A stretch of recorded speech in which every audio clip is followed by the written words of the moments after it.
യുഎഇയിൽ പൊതുമാപ്പ് ഉപയോഗപ്പെടുത്തി രാജ്യത്ത് തുടരാൻ ആഗ്രഹിക്കുന്നവർക്ക് ഇനി മുതൽ മാനവശേഷി സ്വദേശിവൽക്കരണ മന്ത്രാലയത്തിൽ നിന്നുള്ള വർക്ക് പെർമിറ്റ് നിർബന്ധമാക്കിയിരിക്കുകയാണ് അധികൃതർ. ഏതെങ്കിലും കമ്പനിയിൽ നിന്നുള്ള ഓഫർ ലെറ്റർ ആധികാരിക രേഖയായി കണക്കാക്കാനാകില്ലെന്നും സാധുവായ വർക്ക് പെർമിറ്റ് ഹാജരാക്കിയാൽ മാത്രമേ യുഎഇയിൽ തുടരാനാകൂ എന്നുമാണ് GDRFA ലഫ് general Mohammed Ahmed Al Marri ഇപ്പോൾ വ്യക്തമാക്കിയിട്ടുള്ളത്. താമസം നിയമവിധേയമാക്കാൻ ഏതെങ്കിലും കമ്പനിയിലെ തൊഴിൽ വിസ ഇനി മുതൽ നിർബന്ധമാണ്.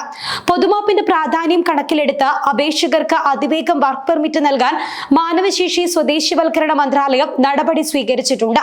അതിനാൽ ജോലി വാഗ്ദാനം ചെയ്യുന്ന കമ്പനിക്ക് നേരത്തെ തന്നെ തൊഴിലാളിയുടെ പേരിൽ വർക്ക് പെർമിറ്റ് നേടാൻ സാധിക്കും. അപേക്ഷകന് യുഎഇയിൽ നിയമാനുസൃതമായ ജോലി ഉണ്ടെന്ന് സ്ഥിരീകരിക്കുന്നതാണ് ഈ വർക്ക് പെർമിറ്റ്. ഇത് രാജ്യത്ത് താമസിക്കാനുള്ള പ്രധാന രേഖ കൂടിയായാണ് കണക്കാക്കപ്പെടുന്നത്. മാനവശേഷി സ്വദേശിവൽക്കരണ മന്ത്രാലയ വെബ്സൈറ്റ്, സ്മാർട്ട് ആപ്ലിക്കേഷൻ, ബിസിനസ് സേവന ഓഫീസുകൾ, ഗാർഹിക തൊഴിലാളികളെ റിക്രൂട്ട് ചെയ്യുന്ന ഓഫീസുകൾ എന്നിവ വഴി വർക്ക് പെർമിറ്റിന് അപേക്ഷിക്കാൻ സാധിക്കുന്നതാണ്.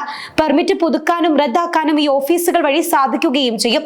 അനധികൃത താമസത്തിനുള്ള ശിക്ഷയിലും പിഴയിലും ഇളവ് നൽകിയാണ് പൊതുമാപ്പ് നൽകിയിട്ടുള്ളത്. ഈ ആനുകൂല്യം ഉപയോഗപ്പെടുത്തിയ ശേഷം പുതിയ പെർമിറ്റിലേക്ക് മാറാതെ വീണ്ടും നിയമലംഘകരായി തുടർന്നാൽ കടുത്ത ശിക്ഷ നേരിടേണ്ടി വരുമെന്നും അധികൃതർ വ്യക്തമാക്കിയിട്ടുണ്ട്. 4 ദിവസത്തിനിടെ 100 കണക്കിന് പേരാണ് പൊതുമാപ്പ് പ്രയോജനപ്പെടുത്തിയിരിക്കുന്നത്.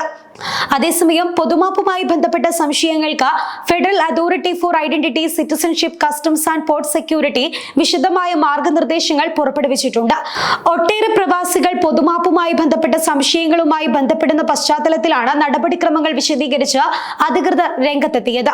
താമസ വിസ കാലഹരണപ്പെട്ട ശേഷം രാജ്യത്ത് നിയമവിരുദ്ധമായി തുടരുന്ന വ്യക്തികളിൽ മാനവ വിഭവശേഷി എമറൈറ്റേഷൻ മന്ത്രാലയം നൽകുന്ന സാധ്യതയുള്ള വർക്ക് പെർമിറ്റ് ഇല്ലാത്തവരാണ് പൊതുമാപ്പിന് അപേക്ഷിക്കുന്ന ഒരു വിഭാഗം ആളുകൾ.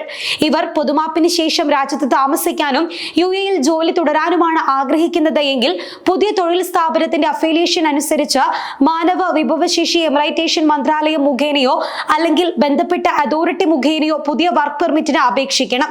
നിങ്ങളുടെ നിലവിലെ തൊഴിലുടമയ്ക്കൊപ്പം തുടരാൻ നിങ്ങൾ ആഗ്രഹിക്കുന്നുണ്ട് എങ്കിൽ നിങ്ങൾ ICP വഴി നിങ്ങളുടെ റെസിഡൻസി പുതുക്കുകയും വേണം. ഇനി ഈ വിഭാഗത്തിൽപ്പെട്ടവർ പൊതുമാപ്പിന് ശേഷം രാജ്യം വിടാനാണ് ആഗ്രഹിക്കുന്നത് എങ്കിൽ യുഎഇയിൽ നിന്ന് പുറത്തു കടക്കുന്നതിനുള്ള എക്സിറ്റ് പെർമിറ്റിന് അപേക്ഷ നൽകണം. ദുബായിലെ ICP സർവീസ് സെർവർ അല്ലെങ്കിൽ ആമിർ സെന്റർ സന്ദർശിച്ച് എക്സിറ്റ് പെർമിറ്റിന് അപേക്ഷിക്കാൻ സാധിക്കുന്നതാണ്. നിങ്ങളുടെ വിരലടയാളം ICPയുടെ സിസ്റ്റത്തിൽ ഇല്ലെങ്കിൽ ബയോമെട്രിക് സൗകര്യമുള്ള കേന്ദ്രങ്ങളിൽ ഒന്നിൽ നേരിട്ടെത്തണം. ദുബായിലെ ആമിർ സെന്ററുകളിലോ general directorate of residency and foreigners affairs ദുബായിലെ അൽ അവീർ സെന്ററിലോ പോയിരിക്കേണ്ടതാണ്. മറ്റ് എമിറേറ്റുകൾ നൽകുന്ന വിസകൾക്കായി ബയോമെട്രിക് ഫിംഗർ പ്രിന്റ് ക്യാപ്ഷൻ ഉപകരണങ്ങൾ ഉപയോഗിച്ചുള്ള ഏതൊരു സേവന കേന്ദ്രത്തിലും വിരലടയാളം രേഖപ്പെടുത്തുന്നതിനായി നിങ്ങൾക്ക് സന്ദർശനം നടത്താൻ സാധിക്കും. മറ്റ് എമിറേറ്റുകൾ നൽകുന്ന വിസകൾക്കായി ബയോമെട്രിക് ഫിംഗർ പ്രിന്റ് ക്യാപ്ചർ ഉപകരണങ്ങൾ സജ്ജീകരിച്ചിട്ടുള്ള ഏതൊരു സേവന കേന്ദ്രത്തിലും വിരലടയാളം രേഖപ്പെടുത്തുന്നതിനായി സന്ദർശിക്കാവുന്നതാണ്.